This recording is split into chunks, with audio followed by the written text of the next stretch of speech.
मनुष्य के सामने जन्मना, मरना, लाभ, हानि, ये बहुत सी परिस्थितियां आती हैं। पूर्व कर्मों का फल ही हमारा प्रारब्ध बन करके आता है। पूर्व में जो हमने कर्म किए हैं वही वर्तमान में हमारे लिए अनुकूल या प्रतिकूल परिस्थिति की रचना करते हैं, कोई दूसरा नहीं, पूर्व का कर्म ही। अब उसमें सुखी दुखी होना ये हमारे अविवेक की बात है। जो हम मान लिया कि अनुकूल है तो सुखी हो गए, मान लिया प्रतिकूल है तो दुखी हो गए। अगर विवेक है तो वहीं प्रतिकूलता में वो प्रभु की तरफ भागेगा, वो अनुकूलता में प्रभु की दया को देखेगा। जब प्रतिकूलता आएगी तो प्रभु की कृपा को देखेगा कि जहां से हम नहीं छूट पा रहे थे वहां से प्रभु ने प्रतिकूलता दे करके छुटा दिया। अनुकूलता आएगी तो दयालु हैं प्रभु, दया कर रहे। वो दोनों स्थिति में प्रभु की तरफ रहेगा, जगत की तरफ नहीं। ये परिस्थिति को लेकर के शोक करना, सुखी दुखी होना, ये मूर्खता है, अविवेक है। परिस्थिति चाहे अनुकूल आवे चाहे प्रतिकूल आवे, वो टिकेगी नहीं। पहली बात तो बिल्कुल ध्यान दे करके सुनेगा, बहुत सुलझन की बात है, तभी हमारा निरंतर भजन बनेगा। हम इसी में फंसे रहते हैं। परिस्थिति जो भी अनुकूल या प्रतिकूल आती है, देखने में लगता है कि सामने वाले व्यक्ति ने ऐसी परिस्थिति प्रकट कर दी है, पर वो सामने वाला व्यक्ति हमारे ही कर्मों से प्रेरित है, पूर्व कर्मों से। उस परिस्थिति का जो हम आरोप कर लेते हैं कि ये अनुकूल है, ये प्रतिकूल है, तो अनुकूल में सुखी होते हैं, प्रतिकूल में दुखी होते हैं। ये सुखी दुखी होना अज्ञान का स्वरूप है, मूर्खता है। पहली बात समझनी कि कोई भी परिस्थिति टिकाऊ नहीं है, चाहे वो महान दुखमयी अभी हो या सुखमयी हो, दोनों आगमा पाइनो अनित्यास, आने जाने वाली है, थोड़ी देर में परिवर्तित हो जाएगी परिस्थिति। धैर्य रखो, प्रभु के चिंतन में रहो। अनुकूल परिस्थिति में सुख से हर्षित मत हो, फूलो मत। प्रतिकूल परिस्थिति में दुख से शोकित मत हो।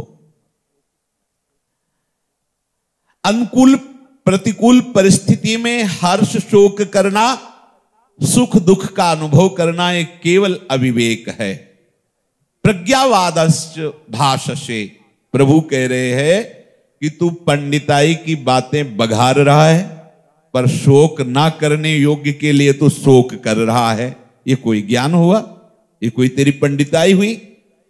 एक तरफ तो तुम ज्ञान बघार रहे हो, दूसरी तरफ शोक कर रहे हो। कैसे पंडित हो? केवल तुम बातें बना रहे हो, वास्तव में तुम पंडित नहीं हो।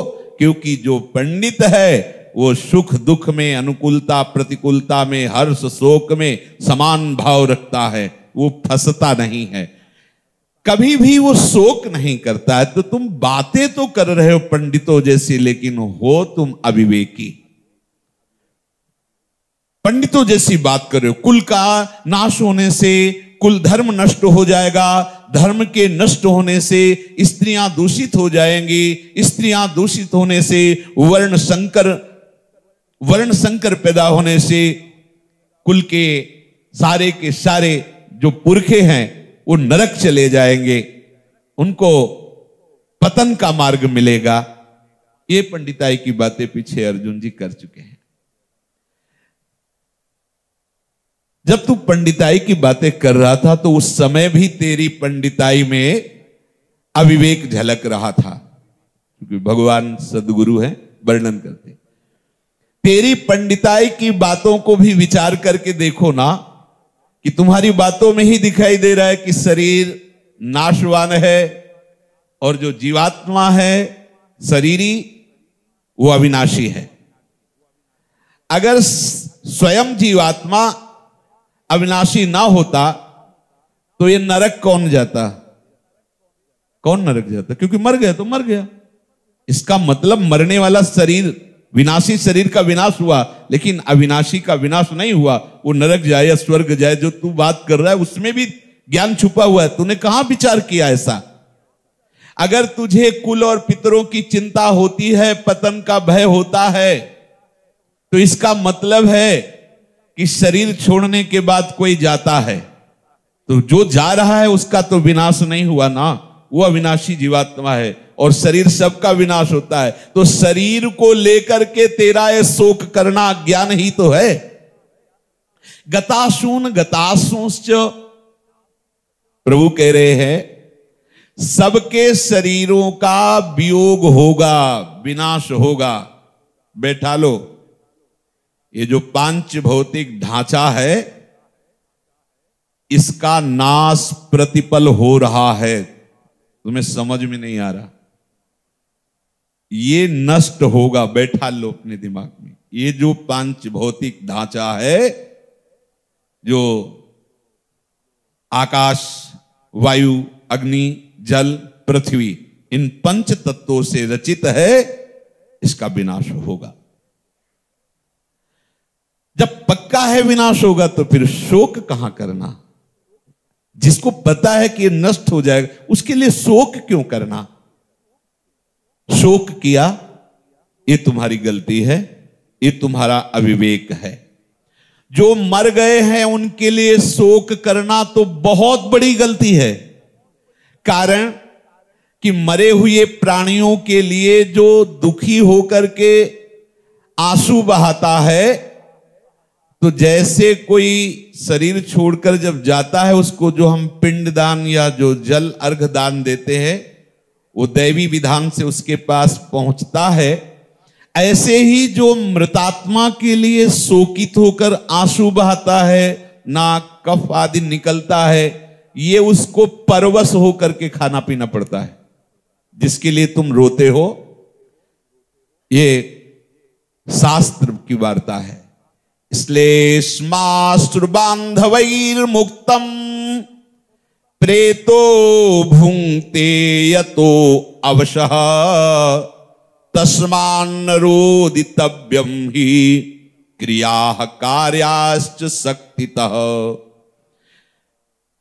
मृतात्मा को जो परिवार वाले, स्नेही मित्र आदि उसके शव के पास बैठ करके रोते हैं, छाती पीटते हैं, उनके जितने आंसू निकलते हैं, कफ निकलता है, नाक, श्लेष्मा आदि, अश्रु आदि, वो सब उस जीवात्मा को भोगना पड़ेगा, खाना पड़ेगा। भूंगते यतो अवशः, विवश होकर उसे प्राप्त होगा वो। तस्मान नरोदितव्यम ही, किसी का भी शरीर छूटने पर रोना नहीं चाहिए। यह ज्ञानी जन है, कुछ तो रोने का व्यवहार निभाया जाता है कि वो हमारे जब मरे थे, वो आके पड़ोसी रोए थे, उनके हम मरा, चलो हम भी रो। कोई लगाव नहीं है। वहां जाके थोड़ा यहां तक घूंघट कर लिया जिसे दिखाई न दे, और बस पार्टी होती रोने की, पूरा समुदाय आता है थोड़ी देर रोने के लिए, वो मतलब व्यवहार जैसे नहीं होता है। ये सब अज्ञान की धरा। स्पष्ट शास्त्र आदेश कर, तस्मान नरोदितव्यम, किसी के मरने पर रोना नहीं चाहिए। क्रिया कार्याश्च शक्तितः, उसकी जो अंतिम क्रिया है उसको प्रसन्न मुद्रा से करो, नाम कीर्तन करते हुए, भगवती यश गान करते हुए। ये रोना, उसको विवश होकर वो आंसू, ये सब। मृतानां बांधवा ये तु मुंचन्त्यश्रूणि भूतले पिबन्त्यश्रूणि तान्यद्धा मृताः प्रेताः परत्र वै। शरीर छोड़ने वाले जीवात्मा के जो बंधु बांधव, स्नेह संबंधी इस भूतल पर, उसके लिए आंसू आदि का त्याग करते हैं। उन आंसुओं को, मृतात्मा को परलोक में पीना पड़ता है, नाक, लाट। इसलिए जिनके शरीर छूट गए उनके लिए तो शोक करना बनता ही नहीं। बोले कितना निर्दयी, वो तो मर गया है और ये कथा सुना रहे हैं कि अरे एक आंसू भी नहीं आया इन लोगों के, कितने निर्दयी। किसके लिए? देखो, जब सच्चा ज्ञान प्रकट होगा तो ये शरीर जैसे मुर्दा होने पर ऐसे आपको वर्तमान में भी प्रतीत होगा। इससे कोई, वैसे भी प्रेम की दिशा में वर्ण पांचों भूले देह शुद्ध, आचार्य चरण कह रहे थे थे बचन मिथुन मुख निसरत, शून्य शून्य देह दशा किन भूलो। अब जो जी रहे हैं, जो मर गए, उनके लिए तो शोक करना बनता ही नहीं, और जो जी रहे हैं उनके लिए शोक करना बिल्कुल नहीं बनता है। हां, जो आपका कर्तव्य है उनका पालन पोषण करो, उनके लिए जो व्यवस्था है प्रबंध करो, पर उनके लिए चिंता करना, उनके लिए शोक करना, इनका क्या होगा, इनका क्या होगा, कैसे भरण पोषण होगा, हम हैं तो सहायता कर रहे हैं, हम नहीं होंगे तो सहायता कौन करेगा, ये चिंता शोक ये सब अज्ञान की धरा में होता है। विश्वम्भर भगवान अनंत ब्रह्मांडों के जीवों का पालन पोषण कर रहे हैं, आप कर रहे हो क्या? आप केवल अज्ञान से 4 लोगों को अपना परिवार मान लिया और उन्हीं की चिंता शोक में ये अमूल्य जीवन नष्ट कर रहे हो। वो सोचता है कि आज तो मैं कमा रहा हूं, कल कमा नहीं पाऊंगा, शरीर बूढ़ा होगा, फिर क्या होगा हमारे दुलारे बच्चों का, हमारे आश्रित पत्नी का। वो चिंता में शोक में अंदर ही अंदर जलता रहता है। अगर धन की अच्छी व्यवस्था हो जाए तो सुख मिल जाएगा। धन की अच्छी व्यवस्था कैसे होगी? चलो, चाहे पाप करना पड़े, हिंसा करना पड़े, दुराचार करना पड़े, पर मेरा परिवार सुखी रहे, जो कामना करे वो मैं उनकी पूर्ण कर सकूं, क्योंकि अभी समय है, आगे बूढ़ा हो जाऊंगा, क्या हो। तो नाना प्रकार की चिंताओं में, अब आप लोगों को इसलिए अनुभव नहीं होगा कि आप इधर आ गए ना रेखा के इधर, तो यहाँ धाम और धामी की अपार कृपा के द्वारा आपका पोषण हो रहा है, आंतरिक और बाह्य, तो आप निश्चिंत है शरणागति के बल पर। लेकिन उनसे पूछो जो संसार में है, शरीर के साथ संबंध रखने वालों की यही दुर्दशा होती है।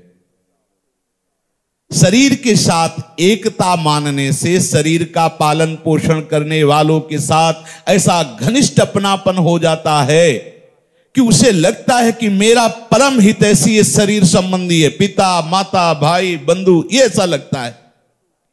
वो अपने कुटुंबियों को ही अपना परम प्रेमी, परम हितैषी, अपना सब कुछ मान लेता है, और चिंता शोक अपराध ये सब उसके हृदय में प्रकाशित रहते हैं। ध्यान दीजिए, आपकी चिंता का कारण, आपके शोक का कारण, आपकी अपराध की वृत्तियों का कारण ये आपका शरीर से अपनापन है। शरीर से अपनापन होने के कारण लगता है गुरु या संत या भगवंत ये तो बहुत दूर की, ये मेरी माँ है, ये मेरे पिता है, इन्होंने मुझे प्यार, ये मुझे असली प्यार करते हैं, इसलिए नहीं समझते, तुम नहीं समझते। भगवान समझा रहे, नानुशोचन्ति पंडिताः, जहां क्या सत है क्या असत है ऐसी बुद्धि में विवेक प्रकाशित हो जाता है, उस बुद्धि को कहा जाता है पंडा, पांडिताई। विवेक प्रकट हो गया बुद्धि में। जिसका जितना विवेक प्रकाशित हो जाता है, सत असत का निर्णय करने वाले को विवेक कहते हैं, उसी को कहते हैं पंडित। प्रभु कहते हैं नानुशोचन्ति पंडिताः, जिसकी बुद्धि में ज्ञान का प्रकाश हो गया, क्या सत है क्या असत है, वो कभी शोक नहीं करता, ना तो मरने वालों के प्रति और ना जीने वालों के प्रति, क्योंकि वो जानता है कि सत का कभी विनाश नहीं होगा, अभाव नहीं होगा, और जो असत है उसका अभी वर्तमान में भी भाव नहीं। आपको लग रहा है कि मैं हूं, नहीं, ये वर्तमान में प्रति सेकंड नष्ट होता जा रहा है, इसलिए विवेकी जन चिंता नहीं करते। प्रभु कह रहे हैं जो न त्वेवाहम जातु नाशम न त्वम नेमे जनाधिपाः न चैव न भविष्यामः सर्वे वयमतः परम। तुम जो ये चिंता शोक कर रहे हो, किसी काल में मैं नहीं था, तू नहीं था, ये राजा लोग नहीं थे, ये बात भी नहीं है। और इसके बाद मैं तू और ये राजा लोग हम सभी नहीं रहेंगे, ये बात भी नहीं है, क्योंकि अविनाशी का कभी विनाश हो ही नहीं सकता। न त्वेवाहम जातुम नाशम न तुम नेमे जनाधिपाहा। लोक दृष्टि में जब मैंने अवतार नहीं लिया था श्री कृष्ण रूप में, तो सबके सामने प्रकट नहीं था, पर मैं था, प्रभु थे ना। तूने जब अर्जुन रूप में जन्म नहीं लिया था, उसके पहले भी तेरी सत्ता थी, तू था। और ये राजा लोग इस राजा रूप में जब नहीं थे, तब भी तो थे। प्रभु कह रहे हैं मैं, तू, ये राजा लोग प्रकट होने के पहले भी थे।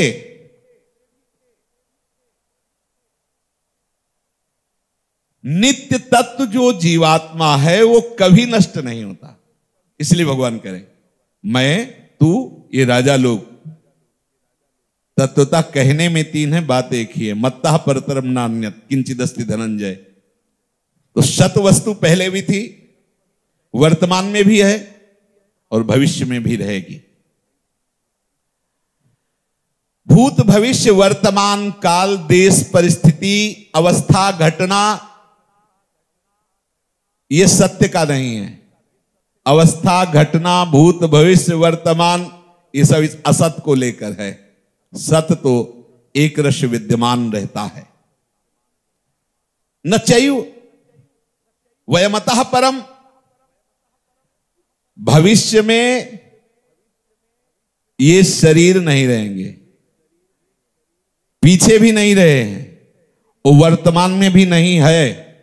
केवल आपको बोध हो रहा है माया के कारण, वर्तमान में भी प्रतिपल नष्ट हो रहा है। जैसे हम यमुना जी दर्शन करने गए तो देखा कि ये जल, और सबसे कहते देखो कितना जल है, बढ़िया सुंदर, जो हमारी दृष्टि में पर हमारी दृष्टि जिस जल में पड़ी थी वो कितने प्रवाह में निकल गई, पर हम मानते हैं वही जल है। वो जल तो निकल गया, ऐसे ही प्रवाह हो रहा है इसका, विनाश की तरफ जा रहा है। क्योंकि ये विनाशी अविनाशी एक रस चेतन अमल सहज सुखराशि, उसका कभी विनाश नहीं होता।